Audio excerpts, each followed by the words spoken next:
Today is our end of camp performance for our Plano Percussion Middle School Summer Camp. We've enjoyed a wonderful 8-hour day of percussion here on campus.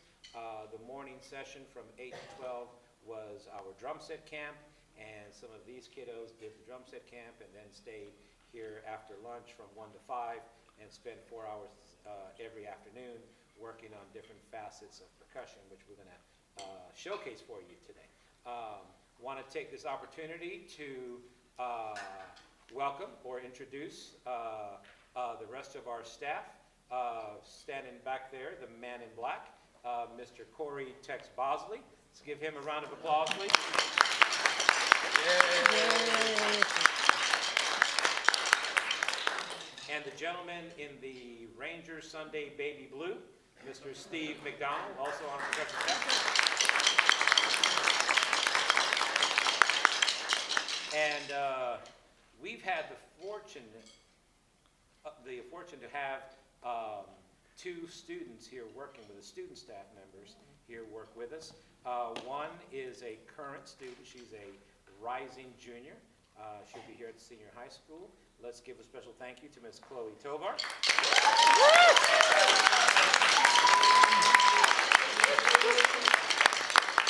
And we were lucky that he hasn't gone on the road yet, because he's going to be spending most of his summer doing a drum corps with the Guardians Drum and Bugle Corps. An alumnus, graduated a year ago. He just finished his freshman year as a percussion major at TCU, Mr. Nick Travis.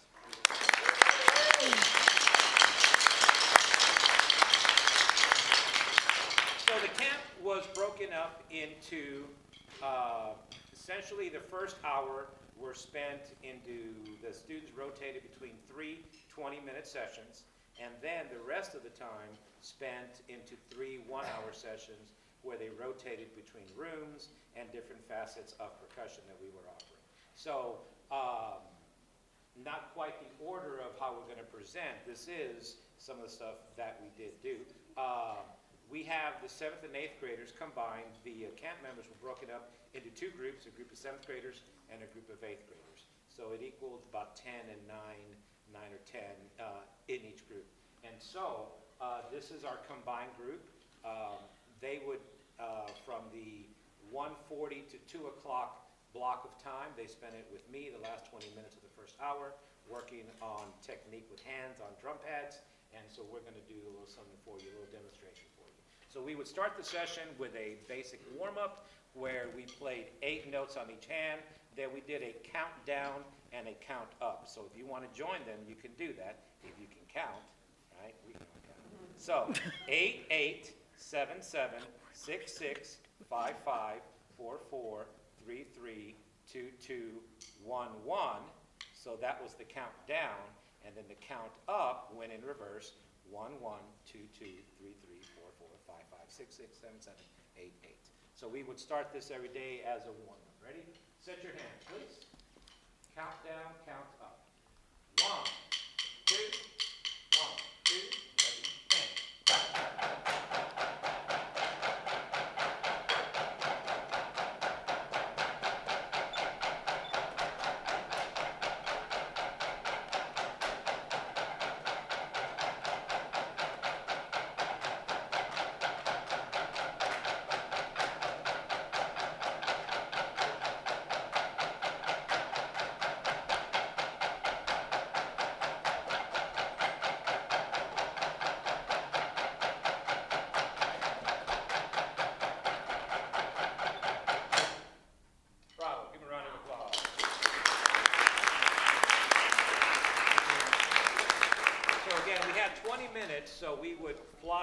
some of the concepts that we were teaching. So once we got the hands warming up, or warmed up rather, then we would focus on alternating the strokes. What you saw them do was a single hand exercise. So we alternate the strokes where we take this stroke, and we simply alternate it. So we're on page 7. This is the first line, which goes like this.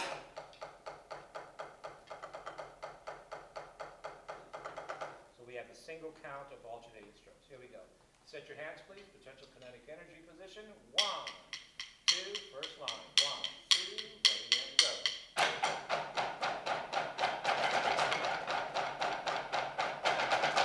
Next line, 2 counts. We extend the length of it. 1, 2, ready, and.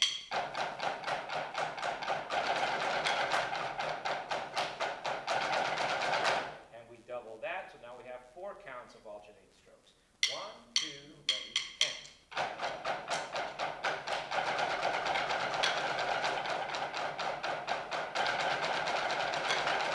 So once we get the idea of the alternating stroke, then we begin to organize them into different lengths of rudiments. This is an example of that. This is a single stroke 7.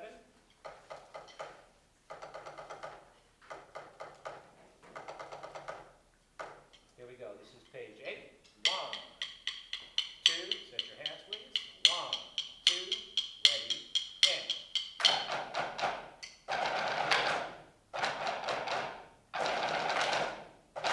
Extended to 2 counts of each. 1, 2, ready, and.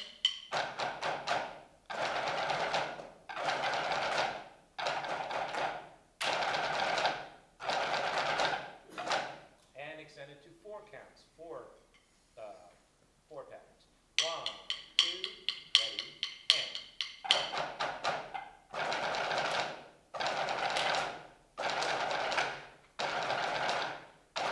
After we drilled single strokes, then it came time for us to work on double strokes, where it's 2 notes on each hand, which helps develop our roll, which is our form of sustain when it comes to percussion instruments. So this is page 9, first pattern, single count doubles.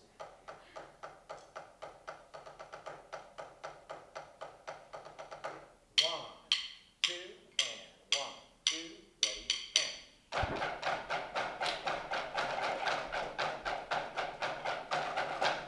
Two counts. 1, 2, ready, and.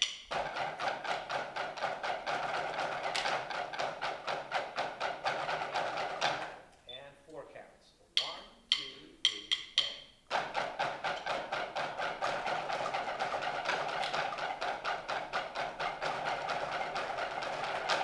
Bravo, good job.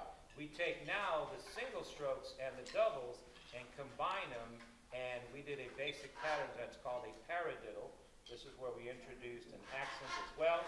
So what we do in percussion with motion and energy is very much a science. And so you've heard me use the term potential energy, kinetic energy, which is very much in the world of science, and that's exactly what we're learning to manipulate with our sticks. So start with your right hand in potential kinetic, left hand at the tap level. Then we're going to do the paradiddle pattern.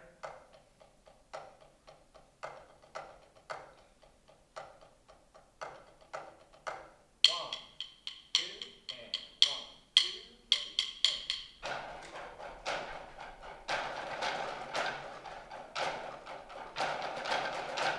Good. Let's do 4 of them now. 1, 2, and 1, 2, 3, and.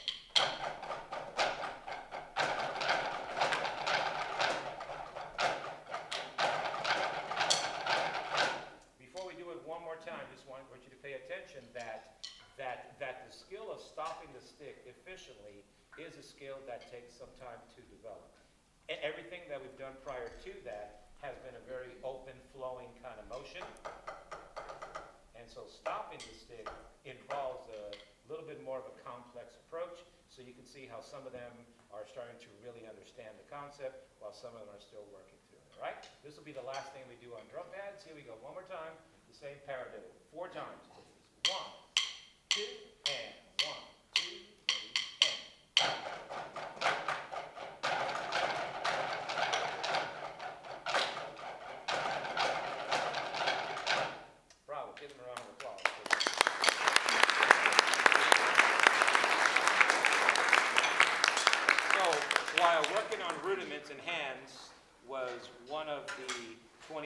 sessions in the first hour.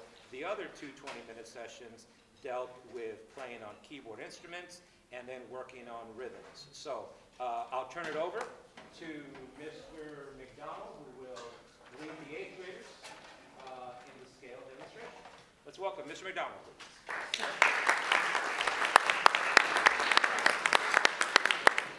So this week I've got the opportunity to work with both the 7th graders and 8th graders on keyboard technique, rhythmic, baritone, xylophone technique, two-mallet technique, which mostly consists of, explaining how the proper grip works, and the idea of economy of motion, maximizing the wrist motion and minimizing the arm motion. So we're going to start first with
40 minutes of the first hour, the drum pads and then the scales, and both groups alternated. At some point, they did end up in the choir room with our very own Mr. Bosley.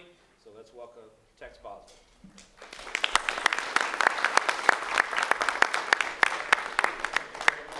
And I'd like to say thank you for the opportunity to work with your students as well too. We tried to have some fun this week and also grow as percussionists. I really enjoy doing the hand drumming part because it's the opportunity that we have as percussionists. It's non-essential in your band programs. It's sticks and mallets are kind of the name of the game. So from 6th grade, oftentimes all the way through middle school, with the exception of some of the opportunities we present here, and this is the case in almost every school in the country. You don't touch your instrument except to move it, which is pretty much the job of percussion. You get to play, but the moving part is the job. So we travel kind of around the world. We have some instruments over on this side that are doumbeks that are from South Asia, the continent, from India. And we have djembes from the African continent, and congas, which we use in the Caribbean a lot, Afro-Cuban music and that sort of stuff. And you come in contact with the instrument, so you get to touch it with your hand, which is something different for us, and it bites back a little bit, which is something that string players and guitar players can relate to. And so you can theoretically be in 6th grade percussion with sticks and never be in any discomfort whatsoever. Once you get into hand drumming, you're putting your flesh against the drum, so it can bite back a little bit too. And there's some learning potential there because you learn about the commitment to your art, to your craft. So we want to start with demonstrations of the different types of sounds that we can make off of one instrument. So the first sound is an open sound, right? So we'll do 4 of those: right, left, right, left. 1, 2, 3, go. And so you want to get your hand off of the drum as fast as possible to let the natural sound of the instrument ring through. Okay? The next sound is where you leave your hand in contact with it. It's called a mute. You kind of move your hand into the center to get a little bit of the bass sound. Okay? Right, left on mutes. 1, 2, 3, go. So you can hear the different sounds, right? And part of developing as a young player is making a greater distinction between these things. The next one is kind of, we try to get a higher pitched sound, and this is the one that stings a little bit. It's the slap. 1, 2, 3, go.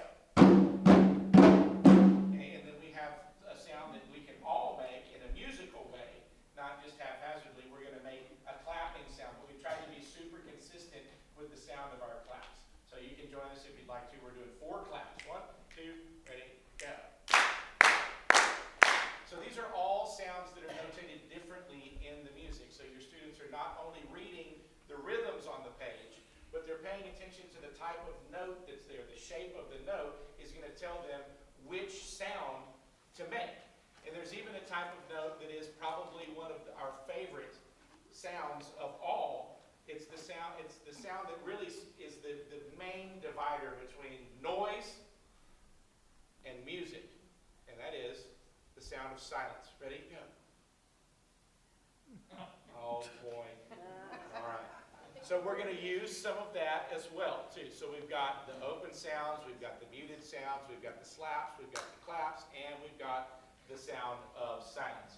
So first, we would like to play rhythm counting etude number 1 for you. This involves quarter notes and quarter note rests, and really paying attention to the note heads to see which kind of sounds that we can get. So see if you can pick out which sound they're trying to make. All right. 1, 2, and 1, 2, 3, 4.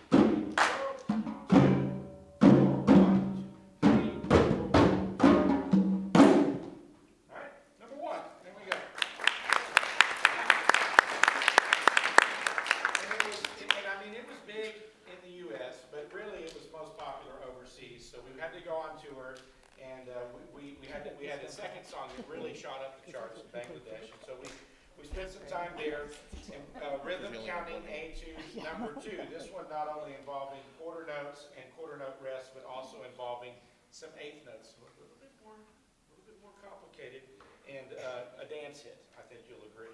Right? Here we go. So this is your tempo. 1, 2, and 1, 2. Here we go.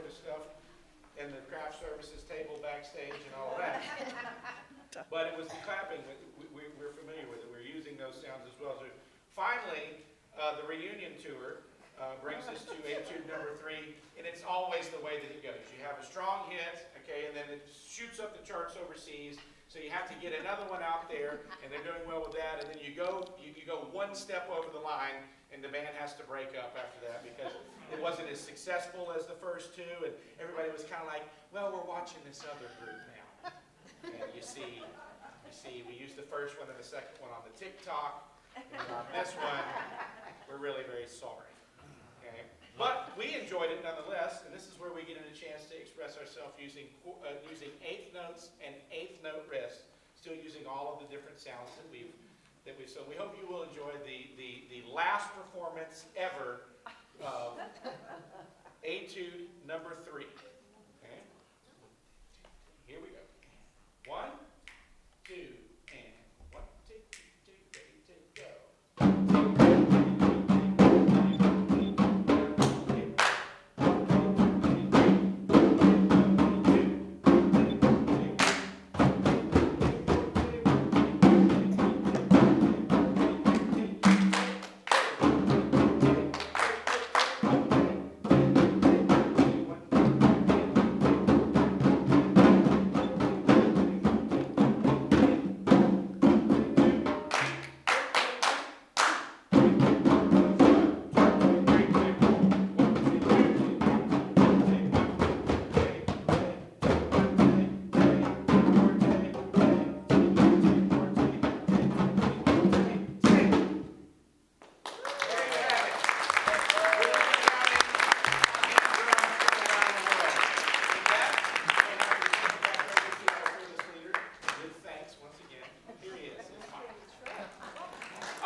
When we did our first drumline camp earlier this month, school ended on a Friday, and then we were at it the following Tuesday.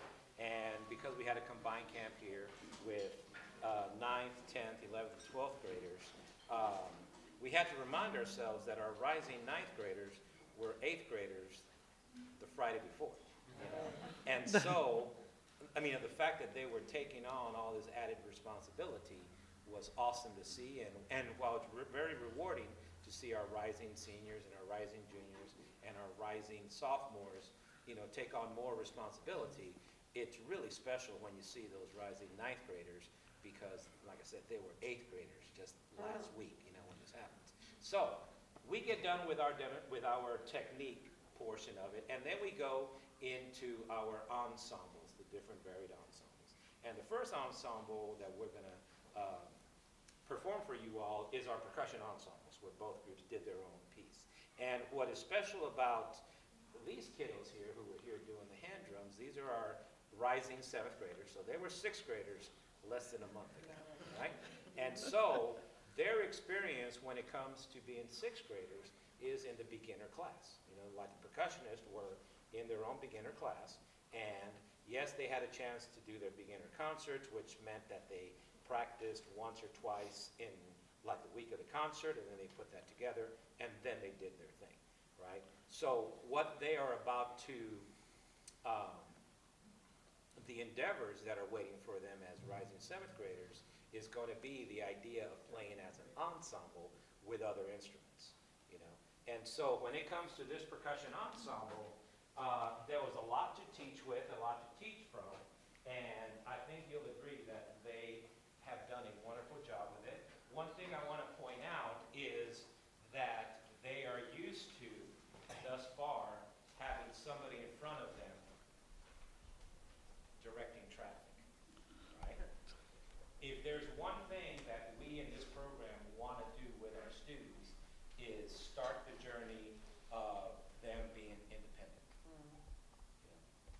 And so, with this piece, you're gonna see them use skills that they learned in 6th grade, but now they are going to apply them in an ensemble setting, which is really new for them. And so, you'll see what I'm talking about. Okay, so these are our 7th graders performing Riverbend Rocks, and you'll see them play some of our traditional percussion instruments.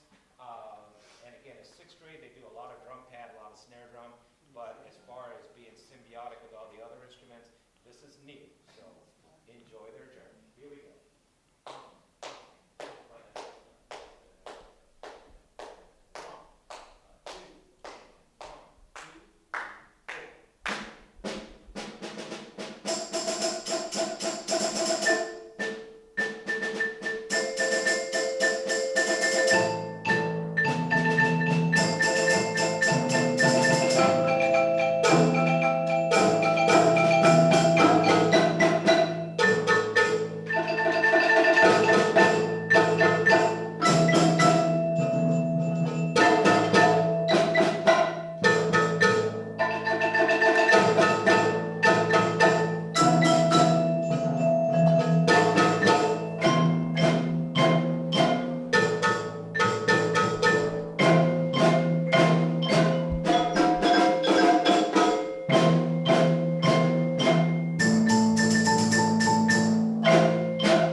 Essentially, an 8th grader, a rising 8th grader, would have had 2 years of experience in the ensemble setting.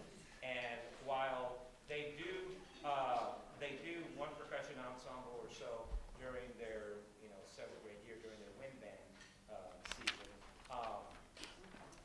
again, a lot of the instruments that they play and a lot of the roles that they're asked to assume are in a very traditional classical percussion kind of setting. With this piece here, called Hall Pass, it gave them an opportunity, again, to focus on the independence, because we learned it without a conductor, so they are managing a lot of things at one time, and but it also introduces different sounds. And while some of the instruments may be a traditional sounding or a traditional instrument, percussion instrument, some of the sounds that they're being asked to convey are very unique to the percussion world. So be on the lookout for different sounds and different effects. This is Hall Pass.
for each ensemble.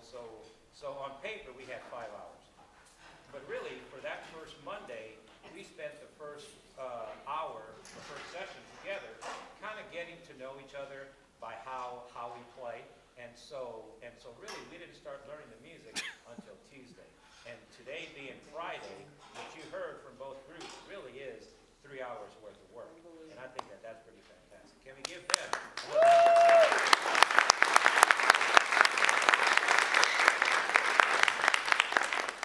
What is nice now is that percussion ensemble has become a universal expectation when it comes to band programs and percussion programs.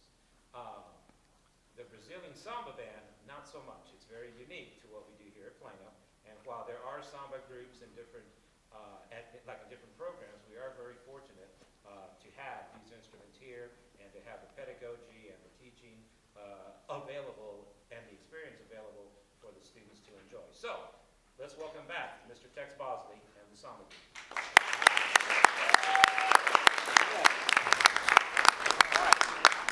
Get all of the world percussion, which is the way that I like it. So now we take you down to South America, to the beautiful country of Brazil, where their national music is the samba band. And as you can tell, we're all strapped in and ready to move. We're going to stay right here in this spot for filming purposes, but this would traditionally be a street band that would march along during their countrywide festival that's known as Carnival.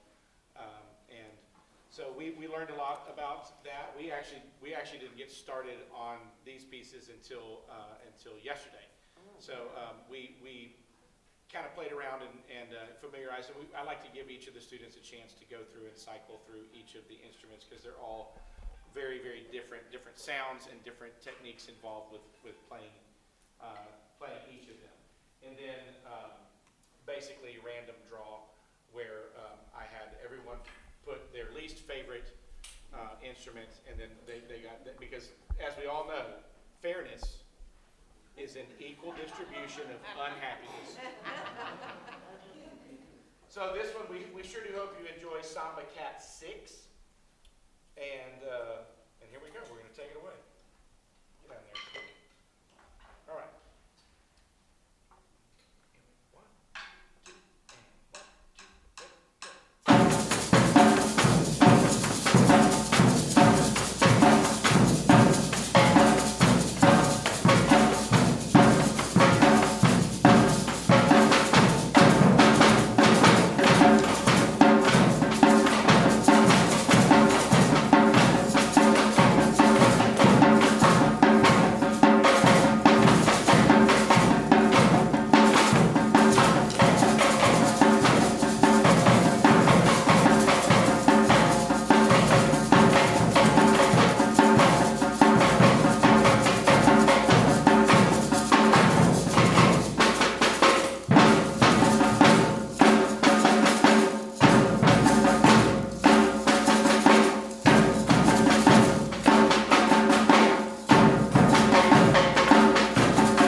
It's a good opportunity to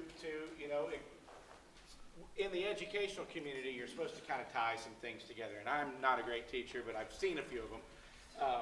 So I try to pretend, And one of the things that you'll do is you'll kind of take the opportunity to it's geography. So where is Brazil? What's going on down there? What kind of language do they speak?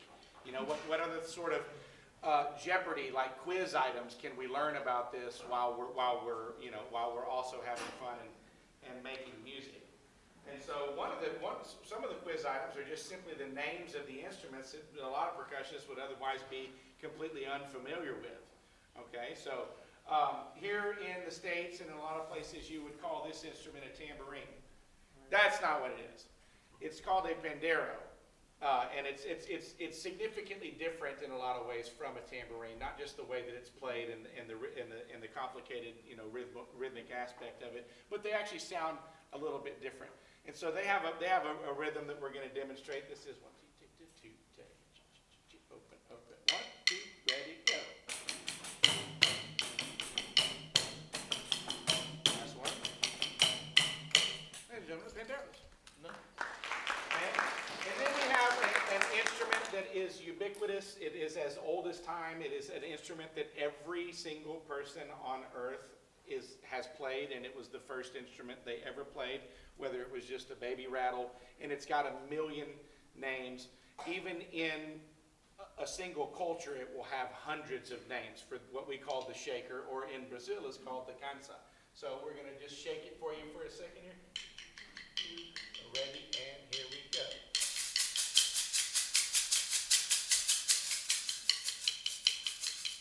And good, very good, very good. Give it up for the Gonzalo. Now, these look like tambourines, but they're called panderos.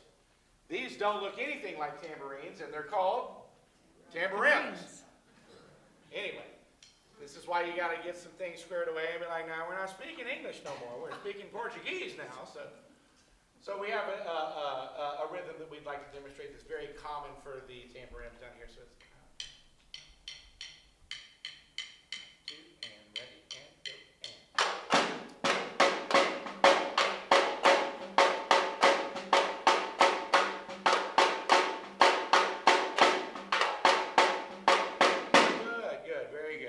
for the tambourine. Oftentimes the samba bands of Brazil will have hundreds of players. There'll be, portions, appreciable percentages of miles long, with dancers and floats and lots of feathers and, all sorts of crazy stuff. As a matter of fact, you have to be careful that you have the parental controls set the way you like them on YouTube, because if they go and look for pandero videos, they might run across anything. It's a different culture down there. You can't be judging them, It's just a different culture. So then we have the boom section back here, where their bass drums are called surdos. And we're fortunate here in Plano to have a full accompaniment of surdos. So we have a high-pitched surdo. There he is. And we have the low-pitched surdo. Yeah, I like it. So the surdos go like this. It's kind of a bing, da bomb, da bing, da bomb. And 1, 2, show them how it's done. Panderos, let's join us here. Dong, dong, ready, go. Shakers. Let's go, tambourines.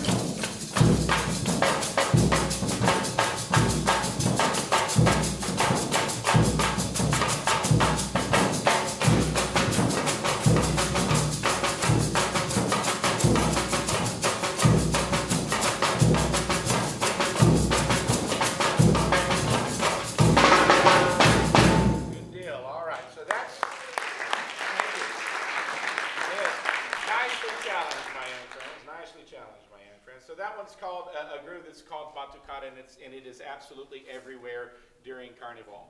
And it's not the only one, but it's the one that we got to this week. So we also would like to perform for you a prepared piece by none other than Mr. Michael Anthony Hernandez. This is Samba Cat 4. All right, it starts with some calls, and the band will respond. Then we get into the groove, and it does a disco-style break. Anyway, you'll love it. You'll love it. It's great stuff.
rest of the staff, I'd like to once again thank you so much for the opportunity to work with your students. We had a lot of fun this week, so thank you. I'll turn it back over to Mr. H.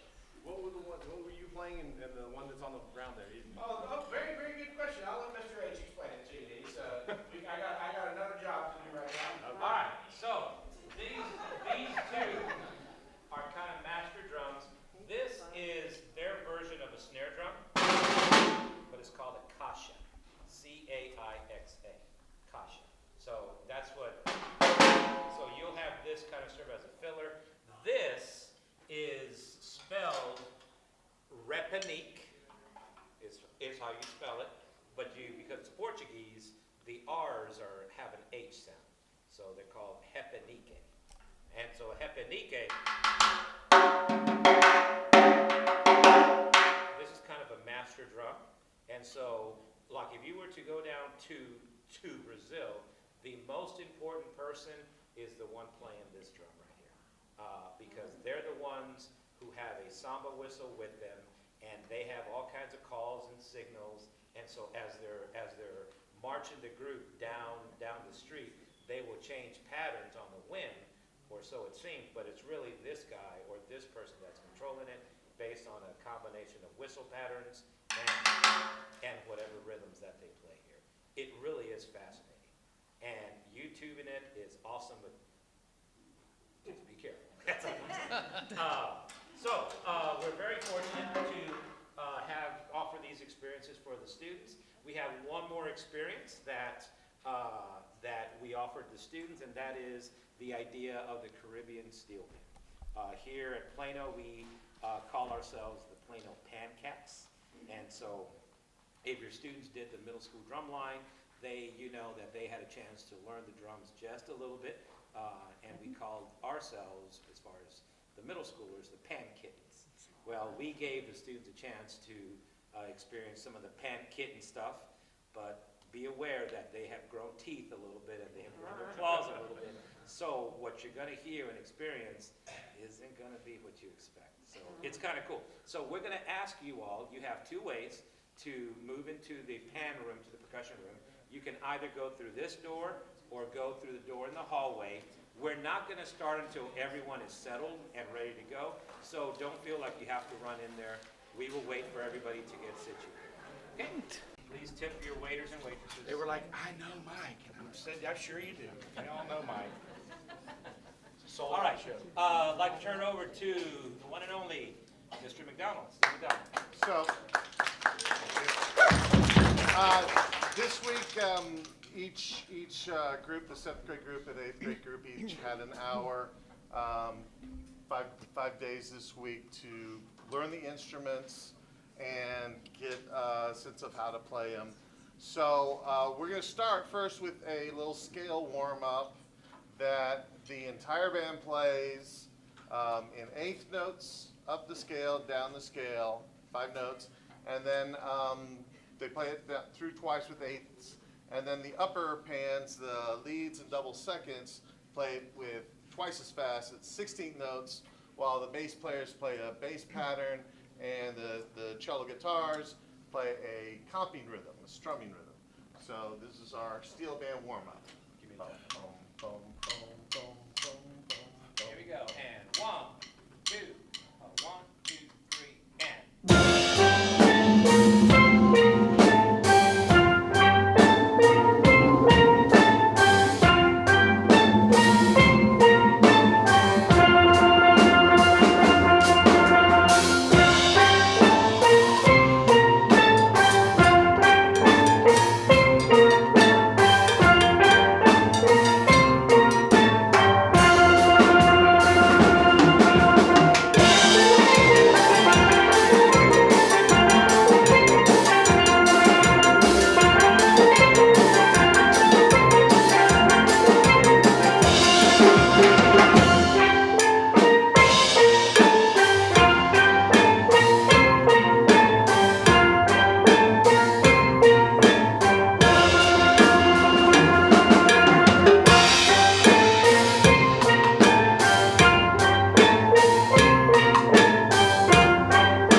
using most of the notes of that scale and a couple of others, we worked up this little tune for you, a little selection from Mozart that I'm sure you'll all recognize.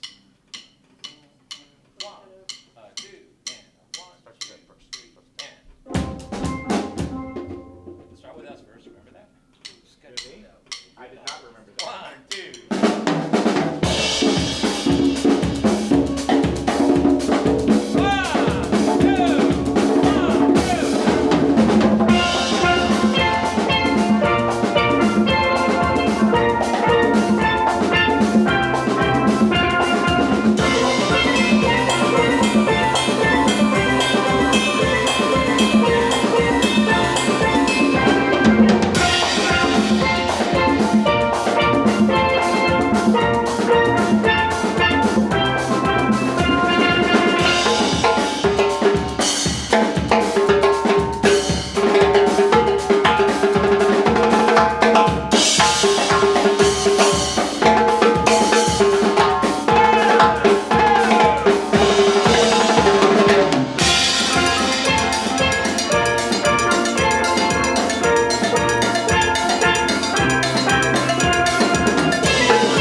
7th graders.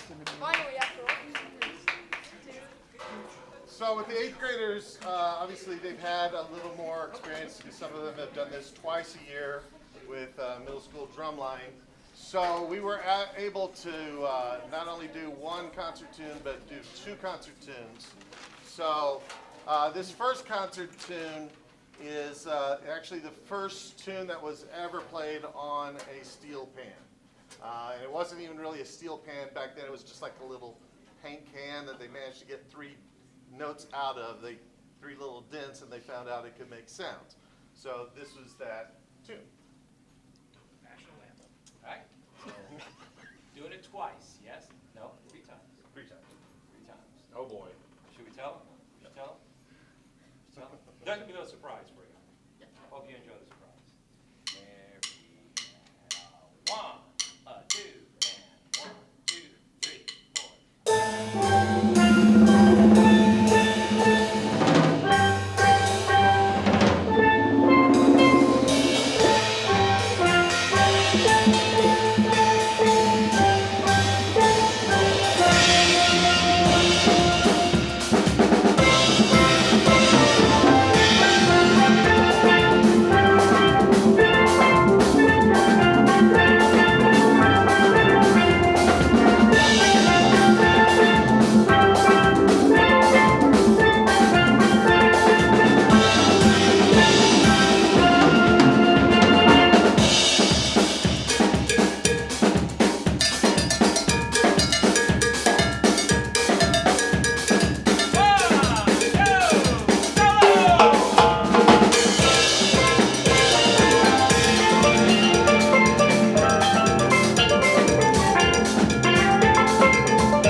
Before we play our last song, I want to take this opportunity again to echo what Tex Bosley mentioned earlier, thank you all so much for allowing us the opportunity to work with your students. This is truly, truly a lot of fun for us. For all of us, this is our third camp in 3 weeks. So we do this because we love it. We love working with the students. We were done with school. We had a week of drumline camp. We were up at UNT doing the UNT percussion camp up there, and then we spend this week doing 2 camps. So thank you all so much for allowing us to work with your students. Let's give a huge round of applause to our staff, Mr. McDonald and Mr. Baldwin.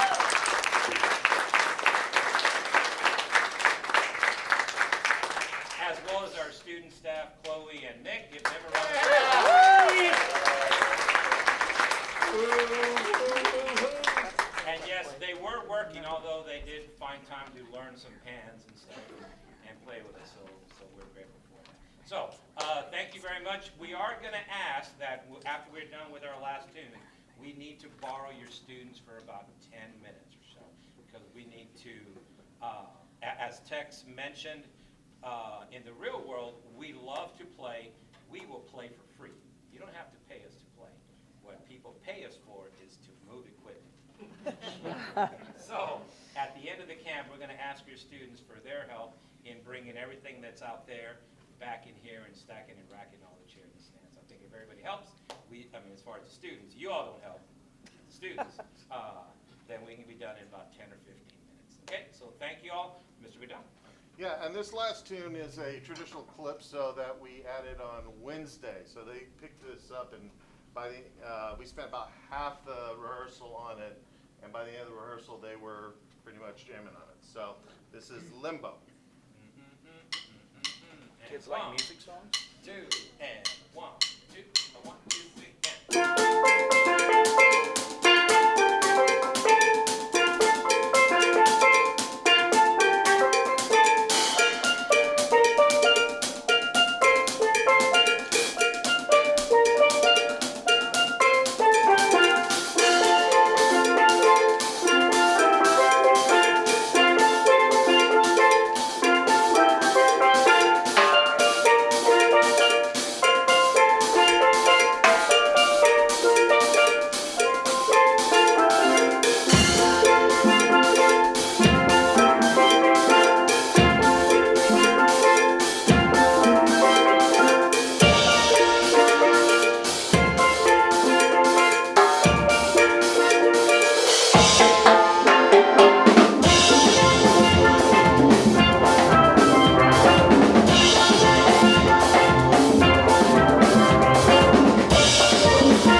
All right, thank you all so much. We will see you all next year. Thank you. All right, kiddos.